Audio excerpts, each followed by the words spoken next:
잘 벌고 잘 살자. 네, 안녕하세요. 팍스 인베스트이너 진행을 맡은 이주원. 김수민입니다. 네, 여러분 이렇게 한 주의 끝인 금요일 아침이 또 밝았습니다.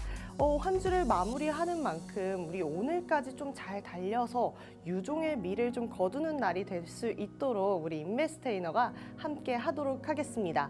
우리 금요일이고 주말을 앞둔 만큼 수민 씨 또 계획이 있으신가요? 네, 저희가 얼마 전에 또 처서를 지나왔잖아요. 네. 뜨거웠던 여름이 지나가고 날씨가 좀 선선해지니까 입맛이 좀 살아났었어요. 그래서 저는 지난 평일 동안에 네. 맛있는 음식을 정말 많이 먹었거든요. 그래서 이번 주말에는 좀 참여하는 시간을 가지면서 운동도 하고 조금 살이 올랐던 것 같아서 이것들을 조금 내려놔야 되지 않을까 이런 생각이 드는 것 같습니다.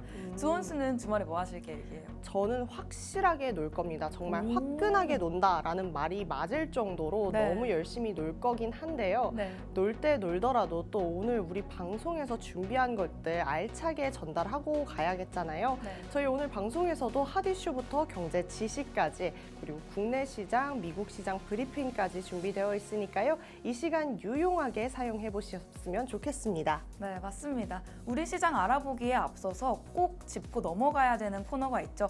국내 증시 브리핑 시간 또 주원 씨가 준비해 주셨죠? 네, 맞습니다. 우리 코스피 같은 경우에는 하락하면서 장을 마감했는데요.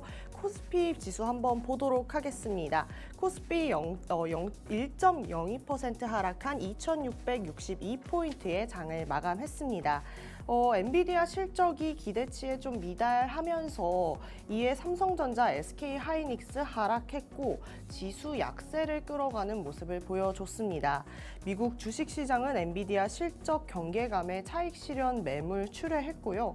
이에 더불어서 나스닥, S&P 500 지수까지 하락하며 장을 마감했습니다. 엔비디아 2분기 실적 발표가 있었죠. 매출액 약 300달러, 영업이익이 약 200달러라고 하는데요. 이는 예상치를 상회하면서도 역대 최대 분기 실적을 재경신한 건데 기대치를 못 미쳤다라는 이유로 주가가 하락하기도 했습니다. 더불어서 블랙웰 샘플 배송 시작에도 기존 블랙웰 출시일을 좀 고수를 했고 이에 3분기 이후 성장률 둔화에 대한 우려감이 또 커지기도 했습니다. 코스피는 엔비디아 영향으로 반도체 업종 자체는 좀 하락을 했는데요. 2차 전지, 금융, 자동차, 헬스케어 업종들은 상승하는 모습 보여줬습니다. 전일 오후 반등하면서 지수 상승 반전을 견인했던 삼성전자, SK하이닉스는 장중 3%에서 5%씩 낙폭을 확대하는 모습 보여줬습니다. 외국인 현물 순매도 지속하는 모습 보여줬습니다. 현물 5거래일 연속 순매도했고요. 선물 10거래일 연속 순매수하는 모습 보여줬습니다. 이렇게 포지션 조정이 들어가는 모습이 좀 유지되는 모습 보여줬습니다. 수출 중심의 기술주 포지션 축소에 헬스케어, 2차 전지, 금융주 같이 이 비수출주에서 대안을 찾는 수급주들도 지속되는 양상 보여줬습니다. 2차 전지에서 삼성 SDI가 전고체 배터리 B샘플 개발 완료 소식을 전했고 슈퍼카 공급 추진 예정 보도에 저가 매수세가 또 한 번 유입되는 모습 보여줬습니다. 금융주에서는 호실적주, 경기 방어주, 주주 환원 정책 기대감까지 모두 반도체에 조금은 우호적으로 대안이 될 수 있는 것들이 부각이 되었습니다. 자동차주 같은 경우에는 전거래일 현대차 CEO 인베스터데이에서 주주 환원책이 예상치를 상회한 것과 하이브리드 등 이 실적 기대감이 좀 유효해 보이면서 훈풍을 좀 불어넣어줬다라고 말씀드릴 수 있을 것 같습니다. 그래도 여전히 엔비디아 실적 실망감에 지수 하방 압력이 좀 부각되고요. 미국 시장 개장 후에 반도체 반전 트리거 생길지 주목해야 하는 상황이 오전장에서는 계속해서 보여졌습니다. 같은 시각 코스닥 보도록 하겠습니다. 코스닥 같은 경우에는 0.85% 하락한 756포인트의 장을 마감했죠. 바이오가 주도하는 시장 연출되면서 2차 전지, 게임 등 순환매가 이뤄지는 모습이었습니다. 반도체 약세, 제약바이오주 강세의 컬러는 좀 유지가 되었고 여기서 차이점은 2차 전지의 매수세가 유입이 되었다라는 점인데 게임주도 최근 바닥 다지기에 들어갔다라는 점을 좀 알아두셔야 될 것 같습니다. 2차 전지 반등에 전기차 화재 방지 테마까지 수급 개선 좀 유효해 보였고요. 더불어서 딥페이크 대응에 관련주들 강세 보여줬습니다. 끝으로 원달러 환율 같은 경우에는 FOMC를 앞두고 경계감에 별다른 흐름은 좀 부재하면서 1.1원 하락하며 장을 마감했습니다. 여기까지 좀 간단하게 국내 증시 알아봤고요. 간밤에 미국 증시 어땠나요? 네, 간밤 미국 증시 브리핑도 준비를 했습니다. 뉴욕 증시가 엔비디아 실적 발표에 대해서 엇갈린 반응을 보였습니다. 이로 인해서 변동성을 보이면서 혼조세로 마감한 모습인데요. 현지 시간 29일 다우존스 지수는 243.63포인트 상승하면서 34만 1,335.0으로 마감했습니다. 사상 최고치를 경신하기도 했는데 S&P 500 지수의 모습은 다소 달랐습니다. 0.22포인트 하락하면서 5,591.96으로 장을 마감했는데요. 나스닥 종합지수 역시 0.23%의 하락을 보이면서 17,516.43으로 마감을 했습니다. 엔비디아가 2분기 실적이 예상치는 웃돌았습니다. 하지만 매출 총이익률이 하락하고 이 기대에 못 미친 실적 가이던스가 나타나게 되면서 주가가 6.38%의 큰 하락을 보였습니다. 이로 인해서 기술주 중심의 나스닥 지수도 한때 상승세를 보이다가 하락 마감을 했는데요. 반면에 이 다우지수는 이 기술주의 변동성을 피하려는 자금들이 우량주로 몰리는 모습을 보여주면서 상승을 했습니다. 이 경제 지표의 측면에서는 미국 2분기 GDP 성장률이 3%로 예상보다 높게 집계가 됐는데요. 이로 인해서 경기 침체 우려는 완화됐다는 평가가 이어지고 있습니다. 또 신규 실업수당 청구자 수도 감소를 했는데 이 또한 경기 침체 우려의 완화로 이어지는 상황입니다. 주요 기술주 중에 일부는 상승을 했지만 이 엔비디아와 알파벳 등 하락하는 모습을 보이면서 혼조세 보였고요. 국제 신용평가사 피치에서는 이 미국의 신용 등급을 AA+로 유지를 했습니다. 연준의 9월 금리 인하 가능성은 67.5%로 상승을 했는데요. 빅컷으로의 인하 가능성은 32.5%로 하락하는 모습을 보여줬습니다. 금리 인하 자체에 대한 가능성은 높아진 모습이지만 그럼에도 불구하고 큰 폭으로의 금리 인하들은 다소 기대해보기 어렵다 이런 상황들이 이어지고 있는 것 같은데요.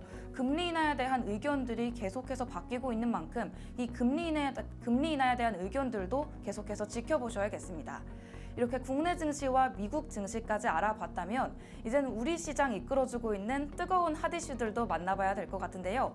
오늘은 또 어떤 핫 이슈로 찾아와 주셨나요? 네, 최근에 수민 씨, 네. 이 큰 이벤트가 있었습니다. 혹시 네. 뭔지 아실까요? 우리 시장, 주식시장에서 가장 큰 이벤트라고 하면 네. 엔비디아 실적 발표가 아닌가요? 네, 맞습니다. 최근 이 엔비디아가 실적 발표를 앞두고서는 시장이 기대감에 올랐다가 경계감에 낮춰졌다가 이 등락을 굉장히 반복을 했죠. 미국 인공지능 반도체 칩 대표 주자인 엔비디아가 결국 예상치를 뛰어넘는 2분기 실적 발표를 했습니다. 좋은 실적을 발표했으니까 이 주가가 엄청 치솟았겠네요? 네, 저도 그렇게 예상을 했는데 네. 어땠나요, 상황이? 아닙니다. 네. 주가는 꼬꾸라지고 말았습니다.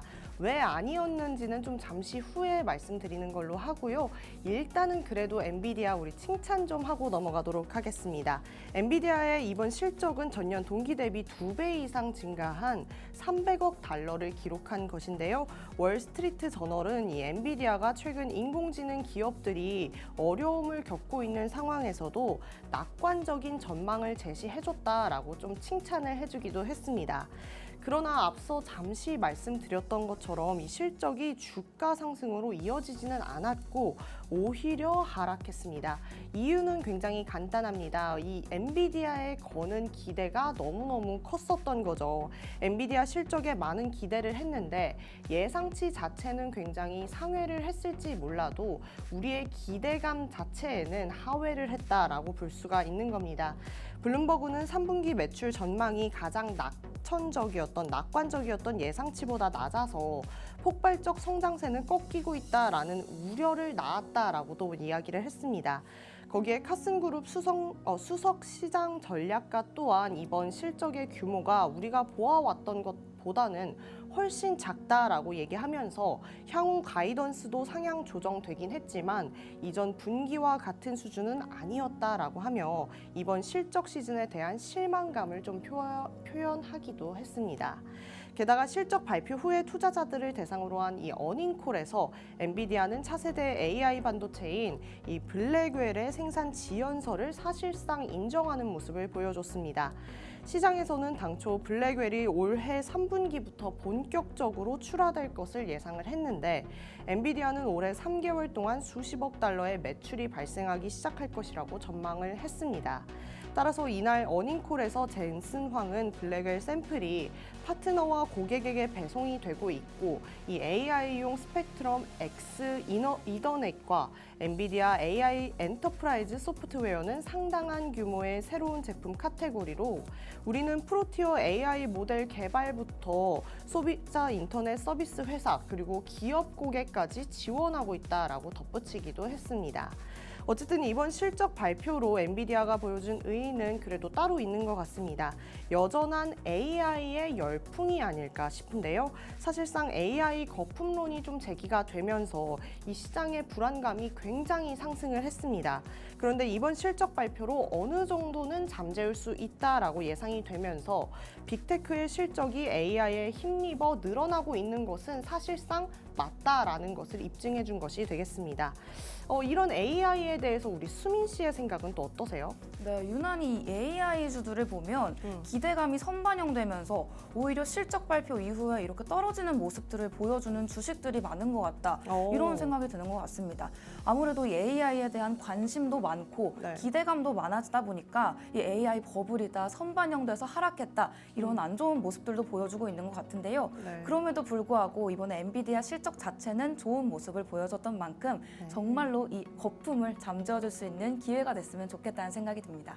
이렇게 수민 씨가 그래도 AI에 좀 애정을 갖고 있다라는 게 느껴지는 이야기 같았습니다. 네. 자, 여기까지 저의 핫 이슈 알아봤다면 우리 수민 씨가 준비한 핫 이슈 또 소개해 주시죠. 네, 오늘의 두 번째 핫 이슈도 준비를 해왔는데요. 오늘의 두 번째 핫 이슈는 바로 부동산입니다.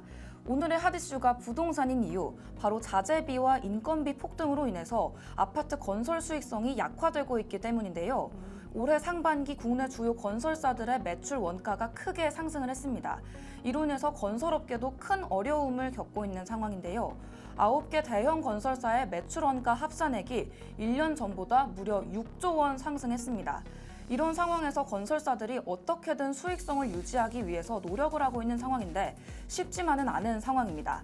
주원 씨, 네. 이 건설사에서 지금 가장 문제라고 생각하고 있는 게 무엇일 것 같으세요? 아무래도 여러 가지 정책적인 부분도 있기야 하겠지만 네. 원자재 값이 너무 올라가고 있는 게 건설사 입장에서는 굉장히 부담이 될 것 같아요. 네, 맞습니다. 앞서 말씀해드렸듯이 6조 원이나 차이가 나고 있는 만큼 가장 큰 문제는 원자재 가격의 급등입니다.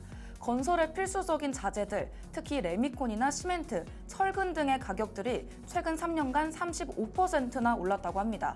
이런 부분들이 공사비 상승으로 이어지고 결국에는 건설사들의 수익을 갉아먹고 있는 겁니다. 그렇다면 이런 상황에서 건설사들이 어떤 대응을 하고 있는지 보도록 하겠습니다. 현재 건설사들은 다소 보수적인 경영 전략들을 택하고 있는데요. 내부적으로 비용 절감을 위해서 노력하고는 있지만 이 원자재 가격 상승과 인건비 부담 때문에 한계가 있는 상황입니다. 게다가 안전기준의 강화와 이 공사기간이 증가되면서 원가 상승을 계속해서 부추기는 상황이라고 합니다. 상황이 이렇게 이어지다 보니 이 선별 수주를 통해서 리스크를 줄이려는 움직임도 나타나고 있는데요. 특히 건설사들이 주택 사업에만 의존하는 구조에서 벗어나기 위해서 끊임없는 노력을 보여주고 있습니다. 이 원자재 가격의 상승분이 공사비에는 제대로 반영되지 못한 상황에서 이 일부 건설사들이 상대적으로 수익성이 좋은 이 다른 사업 부문에도 집중하는 전략들을 펼치고 있습니다. 주원 씨, 네. 그렇다면 이런 전략 등을 통해서 네. 이 건설사가 수익을 회복할 수 있을까요? 사실상 어제 밸류업 이야기도 그렇지만 이런 정책들은 참 좋은 것 같아요. 그렇지만 수익성을 당장 개선하기에는 조금 무리가 있지 않을까 싶은데요. 네, 맞습니다. 이 대한건설정책연구원의 분석에 따라도 이 원자재 가격 상승뿐만 아니라 중대재해처벌법 시행과 같은 안전 규제들의 강화로 인해서 이 추가 비용들도 만만치 않게 들어가고 있는 상황이기 때문에 건설사들이 이런 노력에도 불구하고 수익성을 높이기가 매우 어려운 상황이라고 합니다. 올해 3분기에도 건설 경기가 부진할 가능성이 높다는 전망이 나오고 있는데요. 부동산 PF 문제와 같은 건설업계 외부 환경이 개선되지 않는 한 이 건설사들의 어려움은 계속될 것 같습니다. 오늘의 핫이슈는 아파트 건설로 인한 수익성 약화에 대해서 알려드렸는데요. 결국에는 자재비와 인건비의 폭등, 그리고 다양한 비용 상승에서 이런 문제들이 발생했던 만큼 앞으로 이 건설사들이 이 어려움을 타개해 나가기 위해서는 많은 노력이 필요할 것 같습니다. 또 이러한 상황이 계속되게 되면 부동산 시장 전체에도 영향을 줄 수 있기 때문에 이 부분에 대해서 시청자분들도 알고 가시면 좋을 것 같습니다. 이렇게 우리 시장에서 꼭 짚어보고 가야 하는 핫 이슈들 주원 씨와 제가 알려드렸다면 이제는 생활 속에서 들을 수 있는 즐거운 경제 이야기들도 준비가 되어 있는데요. 네. 주원 씨, 오늘은 또 어떤 이야기들이 준비되어 있나요? 네, 함께 기대하면서 좀 출발해봤으면 좋겠습니다. 네. 오늘은 음식 투자에 대해서 이야기해보려고 하는데요. 음식 트렌드, 기술 발전, 또 지속 가능한 식품 생산 등 다양한 관점에서 바라볼 수 있기 때문에 우리 시청자분들도 흥미롭게 들으실 수 있지 않을까 싶습니다. 첫 번째는 이 고기 좋아하시나요? 우리 수민 씨? 네, 저 고기 완전 좋아합니다. 이 고기의 그 다양성이 더 넓어지고 있다라고 네. 합니다. 대체육 시장의 성장입니다. 대체육, 특히 이 식물성 고기와 배양육 시장은 지난 몇 년간 엄청난 성장을 보여줬습니다. 혹시 뭐 콩고기나 이런 거 드셔보신 적 있어요? 요즘 어디 식당 가면 네. 콩고기 메뉴들이 이렇게 메뉴판에 있기도 하더라고요. 네, 요즘 또 비건이 좀 대세다 보니까 그렇게 네. 있는데 저는 뭐 콩고기인지는 모르고 먹었습니다. 근데 나중에 알고 보니 이게 콩고기였던 거예요. 네. 그만큼이나 정말 이 대체육이 발전을 해서 이제는 구분이 안 갈 정도더라고요. 궁금하지 정말요? 않으세요? 네, 한번 먹어보고 싶어요. 뭔가 이렇게 비교도 해보고 싶고. 오, 네. 맞아요. 그럼 제가 나중에 이제 콩고기랑 아닌 걸 섞어서 네. 제가 드려볼게요. 한번 구분을 해보시는 걸로 오, 네, 하면 좋을 기대됩니다. 것 같아요. 네. 그러면서 이제 비욘드 미트와 임파서블 푸드와 같은 이 회사들은 식물성 고기의 식감과 맛을 개선하면서 소비자들의 관심을 끌었다라고 합니다. 투자자들은 이러한 대체육 회사들이 미래의 식품 시장을 좀 변화시킬 수 있지 않을까, 요 잠재력을 보고 대규모 투자를 이어가고 있다라고 하는데요. 특히 환경 문제와 동물 복지에 대한 관심이 높아지면서 이 시장에 대해서 정말 빠르게 성장하고 있는 것을 볼 수가 있다라고 합니다. 네, 맞습니다. 이런 이야기들 전해드렸다면 다음에는 조금 익숙한 이야기들이 준비되어 있지 않은가 싶은데요. 바로 푸드테크 스타트업의 부상입니다. 이 푸드테크 스타트업들이 최근 몇 년간 정말 급격히 성장하는 모습을 보여줬습니다. 예를 들어서 음식 배달 서비스, 스마트 주방기기나 AI 기반 추천 식단 시스템들이 있는데요. 배민이나 쿠팡이츠 많이 사용하시죠, 주원 씨?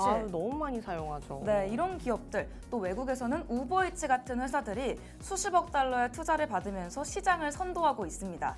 또 새로운 기술을 통해서 효율성, 그리고 사용자 경험까지도 개선하려는 시도를 보여주고 있는데요. 또 자동화된 주방 기술을 개발하는 스타트업들도 최근에는 많은 주목을 받고 있다고 하네요.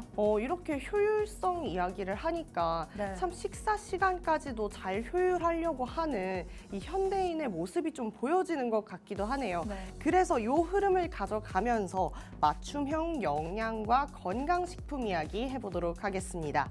개인의 유전자 정보나 생활 습관에 맞춘 맞춤형 영양제나 보충제가 이 식단들이 인기를 끌고 있다라고 합니다. 투자자들은 정밀 영양학 분야의 이 발전 가능성을 굉장히 높게 보고 있다라고 하는데요. 이를 통해서 개인의 건강 상태에 맞춘 맞춤형 음식이나 보충제를 제공하는 스타트업들이 주목을 받고 있다라고 합니다.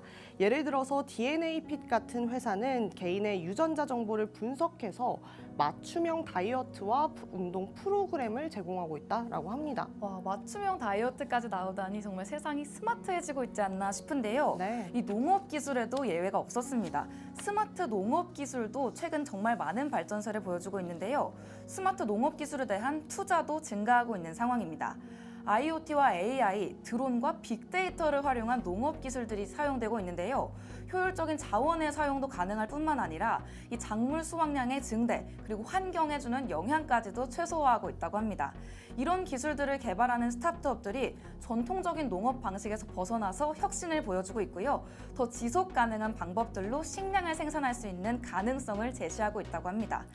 예를 들어서 또 에어로팜이라는 기업이 있는데 네. 수직 농업 기술을 통해서 더 적은 물과 공간으로도 신선한 채소들을 재배할 수 있도록 하고 있다고 합니다. 네, 너무 좋네요. 그러면은 이쯤 와서는 이제 우리가 환경 생각을 안 할 수가 없을 것 같아요. 지속 가능한 포장재와 이 음식물 쓰레기 감소 이야기를 좀 해봐야 될 것 같습니다. 음식물 쓰레기 문제를 해결하고 지속 가능한 포장재를 개발하는 기업들도 굉장히 많은 관심을 계속해서 받고 있죠. 투자자들은 이런 문제를 해결하기 위한 혁신적인 접근 방식에 관심을 가지고 있습니다. 이 어필 사이언시스 같은 경우에는 식품 보존 기술을 개발해서 과일과 채소의 유통기한을 좀 연장을 하고 투굿투고 같은 앱을 통해서 소비자들이 식품점에서 판매하지 않는 그런 식품들을 좀 할인된 가격에 구매할 수 있도록 서비스를 제공하고 있다라고 합니다. 정말 편한 서비스들이 고객에게 많이 다가가고 있지 않나 이런 생각이 드는데요. 커피와 차 산업도 변화를 하고 있다고 합니다. 이 기후변화와 환경 문제로 인해서 이 커피와 차, 이 생산 방식에 대한 관심들도 늘어나고 있다고 하는데요. 독특한 원두와 잎의 품종, 그리고 독특한 브루잉 기법까지 활용을 하게 되면서 이 고급화된 브랜드들이 대거 등장하고 있습니다. 이에 따라서 프리미엄 시장 또한 확대되고 있는 상황인데요. 예를 들어서 블루보틀 커피 다들 아실 것 같은데 이 블루보틀이 고품질 원두와 커피 문화를 강조하면서 정말 빠르게 성장하는 모습들을 보여줬죠. 이런 모습들이 이어지면서 네슬레에 수천만 달러에 인수되기도 했다고 합니다.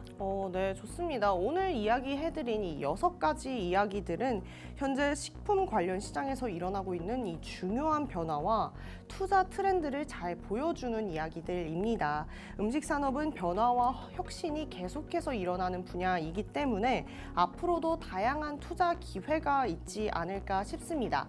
이렇게 다양한 투자 기회가 있는 만큼 다양한 투자 방법을 또 알려드리고 있잖아요, 저희가.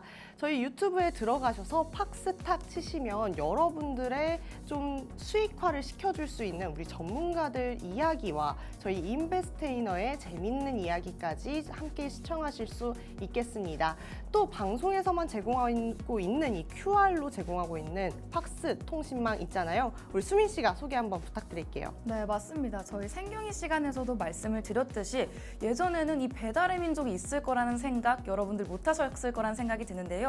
시장이 이렇게 빠르게 변화를 하고 있는 만큼 이 변화에 빠르게 대응하는 것도 정말 중요할 것 같습니다.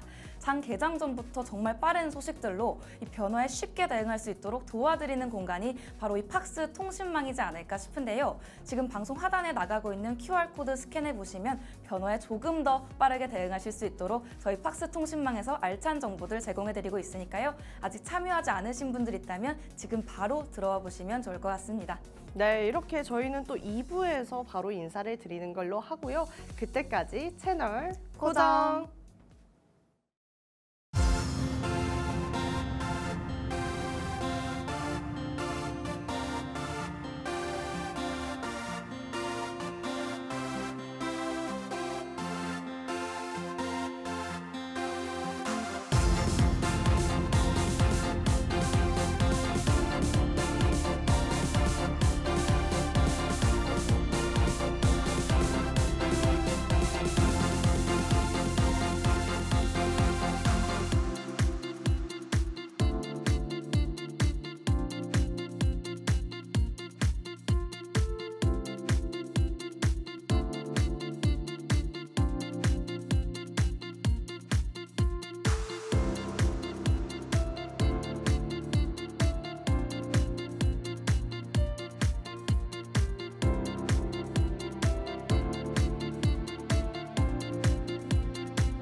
네, 이렇게 주사인 볼트 타임이 시작되었습니다. 오늘은 또 어떤 특별한 이야기와 퀴즈가 준비되어 있을지 함께 기대해보면서 출발해봤으면 좋겠습니다. 오늘은 정말 많은 분들이 기대도 했고 경계도 했던 우리 엔비디아 실적 발표 이후에 또 어떤 영향이 있었는지, 또 엔비디아가 어떤 기업인지 좀 알아보는 시간 가졌으면 좋겠습니다. 바로 시작해보도록 하겠습니다. 먼저 좀 익숙한 얼굴이기도 하고 반가운 얼굴이기도 하죠. 우리 젠슨 황 씨입니다. 젠슨 황 씨는 이 창립자 중에 한 분이기도 하고요. 지금은 핵심 인물로 엔비디아를 끌어가지고 있기도 합니다.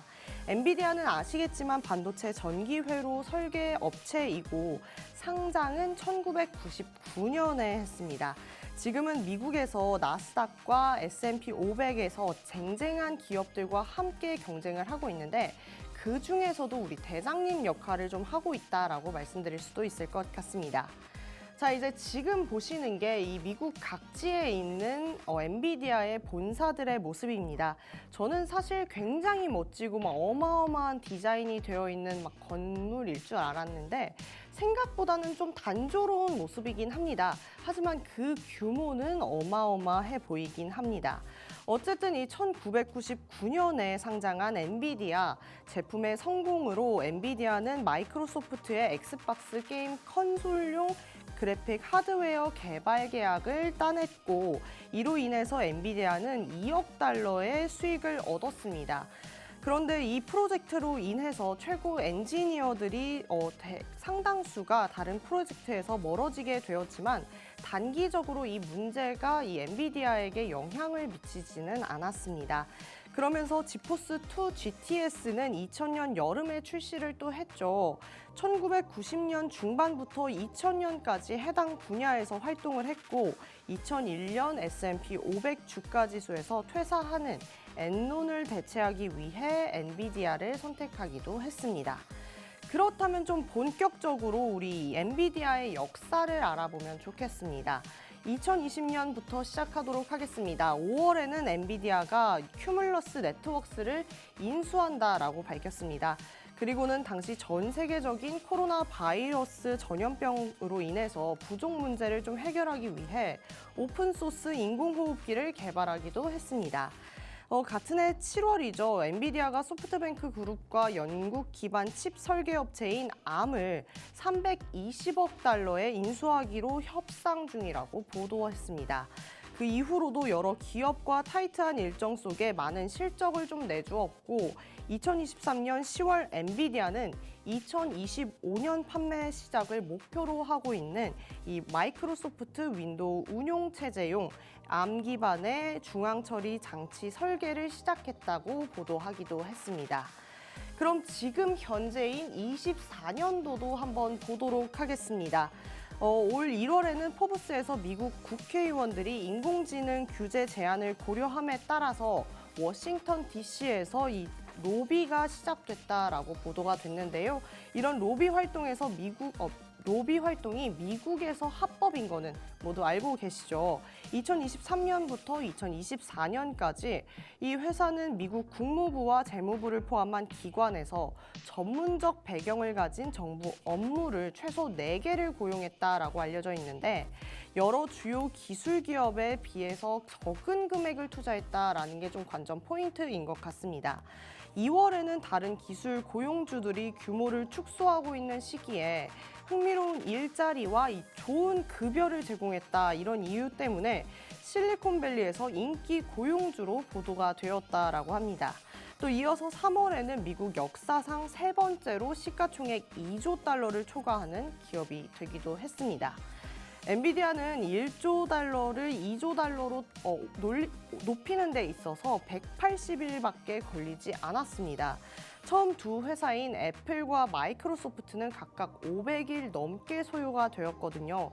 이런 점에서 보면 엔비디아의 성장력이 어마어마하다라고 볼 수도 있겠습니다. 엔비디아는 최근 예상치를 상회하는 실적 발표를 하기도 했어요. 이는 전년 동기 대비 2배가 넘는 규모였는데요. 그럼에도 불구하고 주가 자체가 꼬꾸라졌습니다. 이유는 너무나 간단합니다. 이 기대감이 너무 높았기 때문입니다.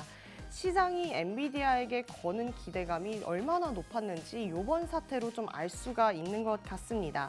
그래서 결과는 뭐 이렇게 나왔습니다. 엔비디아의 2분기 실적에 대한 시장의 관심이 몰린 가운데 간밤 뉴욕 증시까지도 하락하는 모습 보여줬고요. 결국 그 영향은 우리 국내까지 번져서 외국인 매도세도 이어지는 결과가 초래가 되었습니다. 위험 회피 심리가 확산이 되고 그만큼 증시까지도 좀 외국인 자금이 이탈하는 모습을 보여주게 된 것입니다. 그런데 이거 두 개는 별로 문제가 되지도 않습니다. 진짜 문제는 바로 이겁니다.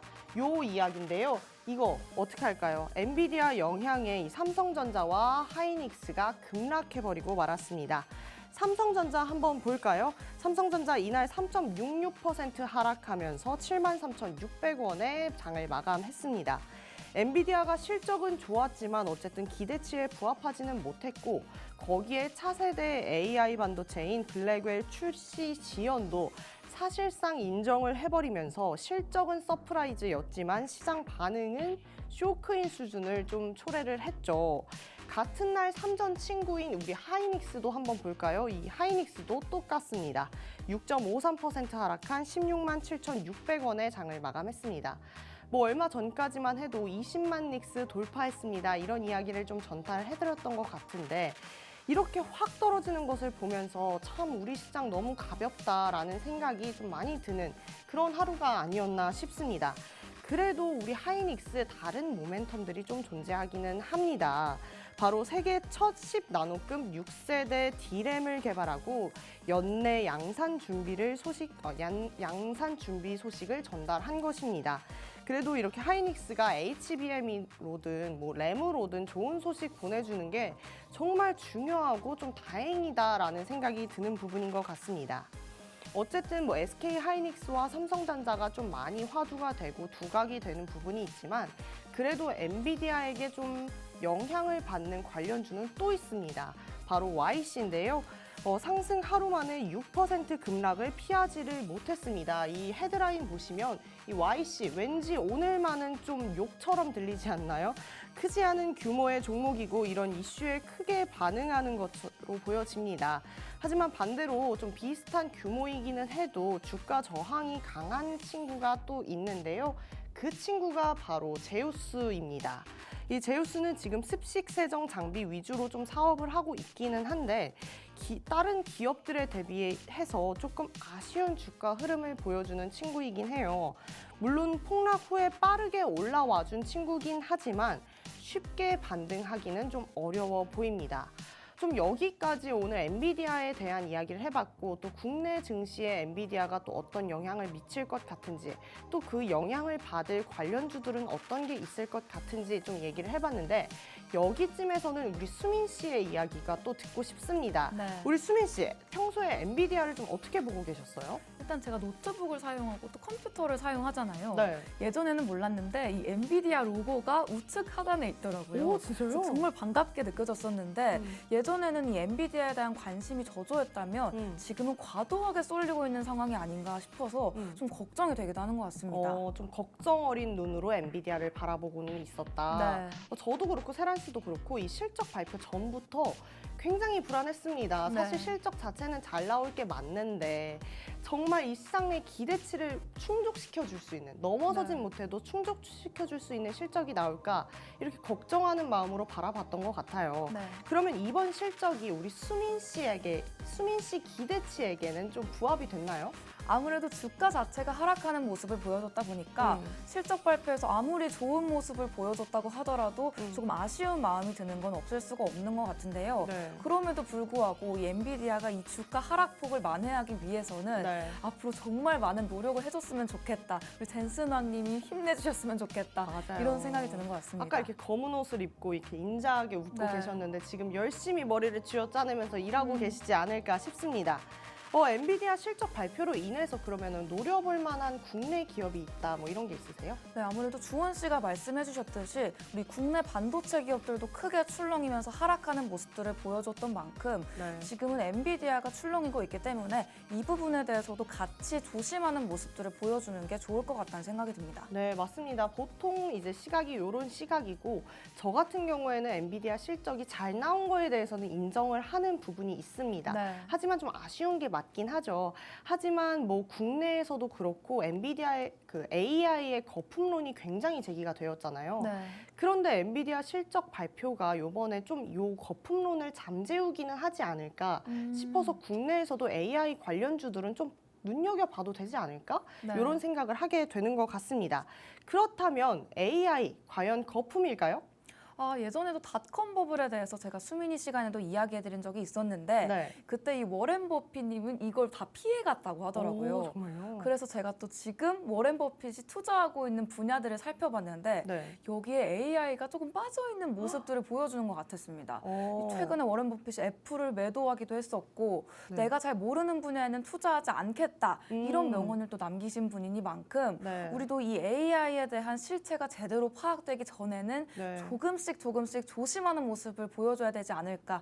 또 우리 기업도 이런 것들이 실체가 되지 않도록 좀 더 버블을 깨버리고 정말 좋은 모습들을 보여주면 좋겠다. 이런 생각이 드는 것 같습니다. 네, 수민 씨 가까이서 이렇게 보는데 표정부터가 굉장히 간절합니다. 네. 네, 저도 같은 마음이고요. 그럼 마지막으로는 좀 재밌는 이야기를 해보자면 네. 우리가 실리콘밸리에 산다면 혹시 엔비디아에 취직할 생각이 있으세요? 엔비디아가 월급이 그렇게 높다면서요? 네, 맞아요. 저는 하지만 한국이 좋기 때문에 네. 실리콘밸리에도 가지 않고 엔비디아에도 가지 않는 거예요. 아예 질문 자체를 차단해버리는. 네. 네, 좋습니다. 오늘 이렇게 저는 좀 엔비디아에 대해서 이야기를 해드렸는데요. 어쨌든 AI 거품론이 좀 제기되고 있는 이런 상황에서 우리 수민 씨도 이야기를 했지만 정말 객관적인 지표로 AI가 잘 가지고 있는지에 대한 그런 것들은 좀 봐야 될 것 같아요. 그 중에 하나가 이번 엔비디아 실적이기도 했지만 그거 외에도 이 엔비디아 AI주들이 좀 일자리를 창출하고 있는지 실제로 사업의 확장이 일어나고 있는지를 팩트를 체크하는 부분 좀 가져가셔야 될 것 같습니다. 오늘 주사인 볼트 시간은 여기서 마무리가 되지만 바로 이어서 우리 수민 씨가 나와서 재미있는 수민이 시간이 또 준비가 되어 있습니다. 그때까지 채널 고정!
경제 공부도 재밌게 매일 새롭고 재미있는 주제로 시청자분들을 찾아뵙고 있는 애덤 스미스 김수민입니다. 오늘도 어김없이 수민이 시간이 찾아왔습니다. 수민이 시간 바로 수MC의 민감한 경제 이야기 시간인데요. 어렵게 느껴지고 딱딱하게 느껴졌던 경제 소식들 쉽고 재미있게 풀어드리는 코너라고 보시면 좋을 것 같습니다. 오늘도 지금 시장에서 정말 뜨겁게 이슈로 불리고 있는 현대자동차에 대해서 가지고 왔는데요.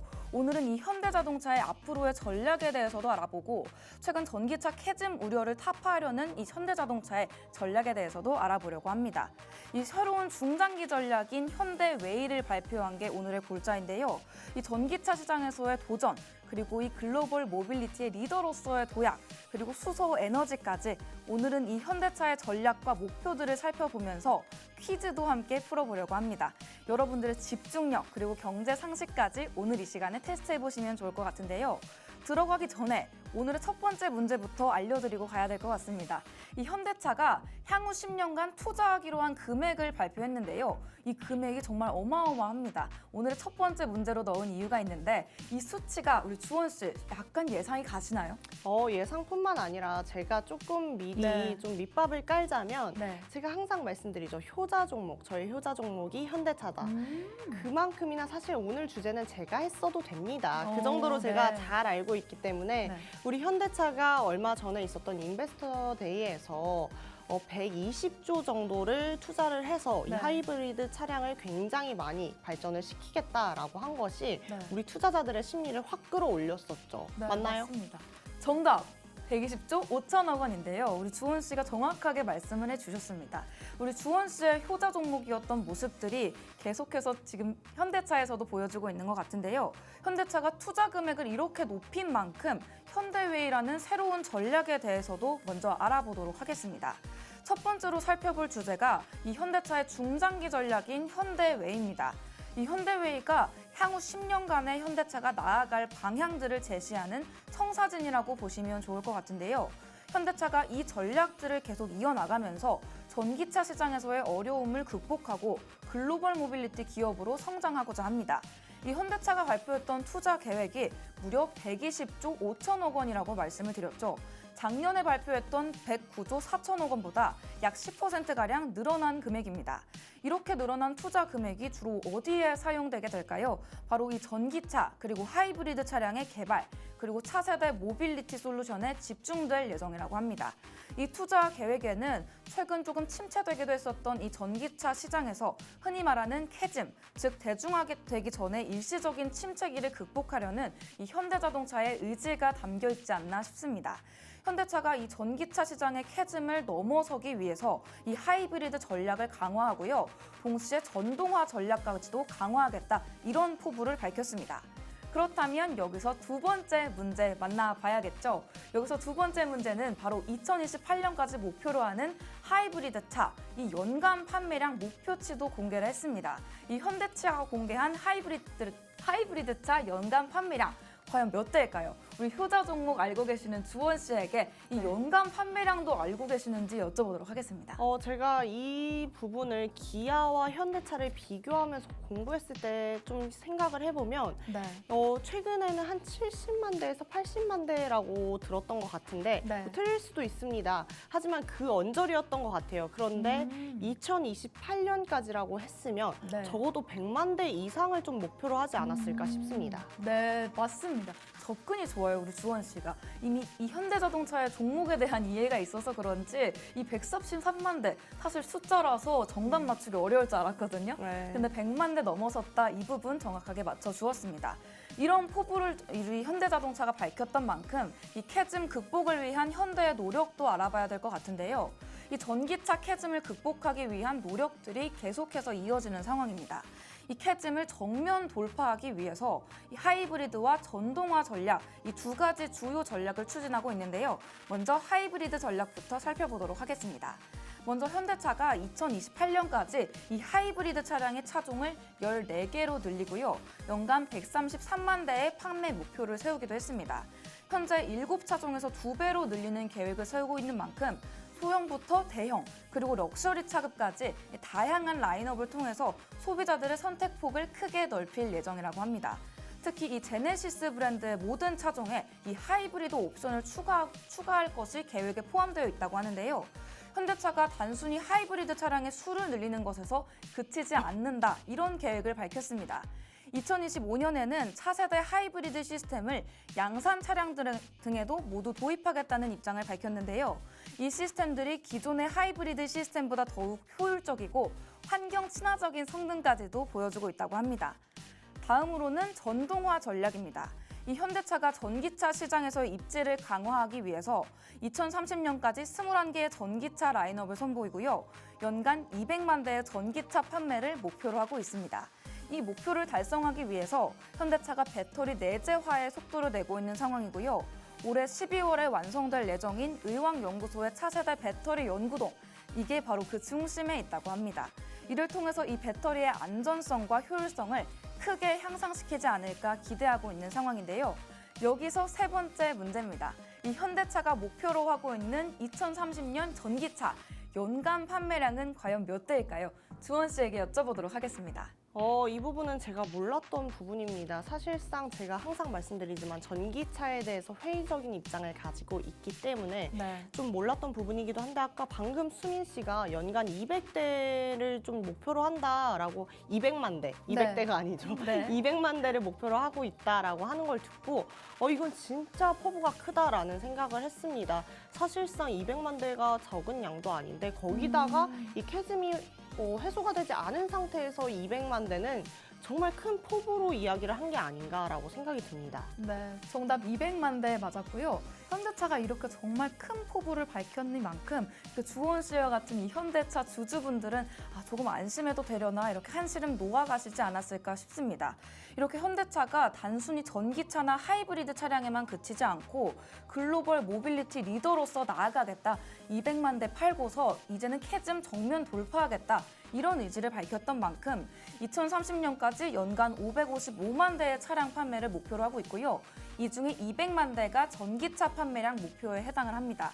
이 목표를 달성하기 위해서 북미와 유럽 등 주요 시장들에서 강력한 판매 전략을 펼치고 있는데요. 북미에서는 69만 대, 유럽에서는 46만 7천 대의 전기차를 판매할 계획이라고 합니다. 여기서 주목할 기술이 하나 있습니다. 바로 EREV 이 기술의 도입인데요. 이 기술이 완충 시에 무려 900km를 주행할 수 있는 신기술이라고 합니다. 이 기술이 특히 장거리 운행이 많이 활성화되어 있는 북미 시장 쪽에서 큰 반향을 일으킬 것으로 판단이 되고 있는데요. 이 현대차가 2026년 말부터 이 양산을 시작하기로 했고요. 2027년부터는 본격적으로 판매를 시작할 예정입니다. 이 북미에서는 오프로드를 달리는 정말 긴 주행거리들이 많이 있는 만큼 이 900km를 한 번에 갈 수 있는 전기차는 정말 혁신으로 다가오지 않을까 싶은 것 같습니다. 다음으로는 이 현대차가 지향하고 있는 친환경 에너지 그리고 미래 비전에 대해서도 알아봐야겠죠. 이 현대차의 전략에는 이 전기차뿐만 아니라 이 수소 에너지도 큰 영향을 주고 있습니다. 이 현대차가 수소 에너지 부문에서 에너지 모빌라이저 전략을 펼쳤는데요. 이 전략을 통해서 사업 역량을 강화하고 있는 상황입니다. 이 전략의 핵심이 미국 조지아주의 신공장인 메타플랜트 아메리카를 중심으로 벌어지고 있는데 이 수소 모빌리티 생태계 구축이 이를 통해서 더 단단하게 이루어지고 있다고 합니다. 이를 통해서 자동차뿐만 아니라 트램, 선박과 경비행기까지 정말 다양한 분야로 이 수소 연료 전지 시스템이 활성화되고 있는 상황이라고 합니다. 이 외에도 이 현대차가 주주환원 정책을 골자로 하는 밸류업 프로그램을 발표했는데요. 4조 원 규모의 자사주 매입 그리고 함께 주당 최소 배당금을 제공하겠다고 밝히면서 이런 큰 포부를 연달아 의미했습니다. 이와 같은 주주 친화 정책들이 밝혀지면서 기업 가치도 제고가 됐고요. 이 투자자들의 신뢰를 형성하는 데도 큰 역할을 할 것으로 보고 있는 상황입니다. 여기서 이 밸류업 프로그램을 소개해드렸다면 이 네 번째 문제도 알아봐야 될 것 같은데 현대차가 발표한 자사주 매입 규모 제가 방금 말씀드렸는데 우리 주원 씨 혹시 자사주 매입 규모 알고 계신가요? 네, 알고 있죠. 당연히 인베스터 데이를 굉장히 집중해서 본 만큼 배당주 10,000원도 이야기가 있었고 주주 환원 정책에 있어서 4조 정도를 규모로 잡고 있다라고 한 것이 기억에 남습니다. 오늘 주원 씨 정답률이 아주 좋아요. 네 번째 문제도 정답이었습니다. 4조 원이라고 말씀을 드렸었는데 그렇다면 다음으로 넘어가서 이 글로벌 인지도와 신용 등급 상승에 대해서도 알아보려고 합니다. 이 마지막으로 살펴볼 부분이기도 한데요. 현대차의 신용 등급 상승 보면 이 현대차와 기아가 세계 3대 신용평가사로부터 트리플 크라운을 획득을 했습니다. 이런 신용 등급 상승이 투자자들에게는 현대차의 안정성을 보여줬고 성장 가능성을 확신시켜줬다. 이렇게 볼 수도 있을 것 같은데요. 앞으로도 글로벌 시장에서의 신뢰도를 높여갈 것이고요. 미래 성장 동력까지도 확보해 나가지 않을까 이렇게 파악을 해볼 수가 있을 것 같습니다. 오늘의 마지막 문제인데요. 현대차와 기아가 최근에 획득한 신용등급의 명칭 제가 알려드리지 않았는데 바로 트리플 크라운입니다. 이렇게 신용 등급도 나아지는 모습 보여줬고 우리 실적 발표에서도 더 나은 모습 보여주겠다. 캐즈 무려 정면 돌파하겠다. 이런 포부를 밝혔던 만큼 이 새로운 중장기 전략인 현대웨이도 성공적으로 실현됐으면 좋겠다는 생각이 드는 것 같습니다. 이 현대차의 도전과 혁신, 최근에 있었던 전기차 문제를 넘어서서 우리 시청자 여러분들에게도 더 가까이 다가가려는 노력이 아닌가 싶은데요. 이렇게 한 차례의 위기를 겪었던 현대차가 앞으로의 기술 혁신 그리고 투자를 통해서 더 나은 모습을 보여줬으면 좋겠다. 이런 생각이 드는 것 같습니다. 오늘도 이렇게 수민이 시간 현대자동차에 대해 알아보면서 알찬 시간들 가져봤는데요. 오늘의 수민이는 여기서 인사를 드리지만 여러분들의 경제 공부는 끝나지 않는다는 거 이제는 아실 것 같습니다. 본 방송에서 제공해드리는 정보는 투자 판단에 대한 조언일 뿐 해당 종목에 대한 상승과 하락을 보장하지 않는다는 점 유의해 주시면 좋을 것 같습니다. 저희는 다음 이 시간에 또 인사드리도록 하겠습니다. 시청해주신 여러분 고맙습니다.